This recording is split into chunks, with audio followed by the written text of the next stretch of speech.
Big boss హౌస్‌లో పృథ్వీ వెళ్ళిపోయిన తర్వాత నిఖిల్, ప్రేరణ, విష్ణు వీళ్ళ ముగ్గురు డల్లయ్యారన్న విషయం అర్థమవుతుంది. కానీ విష్ణు మాత్రం పృథ్వీ వెళ్ళిపోయినప్పటి నుంచి ఎవరు ఎక్కడ దొరుకుతారా? పాయింట్లు పీకుదామా అన్నట్టుగా ఉంది.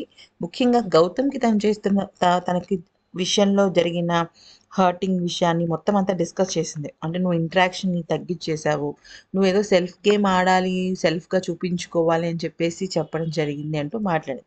అయితే ఇక సరే ఆ డిస్కషన్ అయిపోయిన తర్వాత వాళ్ళ మధ్య ఏదో డిస్కషన్ వస్తుంది. నిఖిల్ మధ్య, విష్ణు మధ్య డిస్కషన్ వస్తే నిఖిల్ ఏదో నేను ఇవ్వను నీకు అని అంటాడు. అనంగానే ఏడ్చేసి పృథ్వీ అయితే అలా అన్నాడు. నువ్వు కాబట్టి ఇలా అంటున్నావు అని ఏడ్చేస్తదనమాట.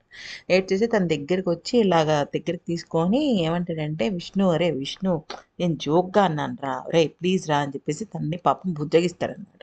ఎందుకనంటే ఇక్కడ నిఖిల్ కూడా పృథ్వీని మిస్ అవుతున్నాడు. విష్ణు కూడా మిస్ అవుతుంది. సో, వాళ్ళిద్దరి డిస్కషన్ అనేది పృథ్వీ గురించి కాబట్టి ఏడ్చేస్తదనమాట విష్ణు. తన ఏడుపు చూసి కొంచెం నిఖిల్ కూడా ఫీల్ అవుతాడు. ఫీల్ అయ్యి దగ్గరికి తీసుకొని "రేయ్! నువ్వు అలా అనకురా ప్లీజ్ రా" అని చెప్పేసి బాధపడతాడనమాట.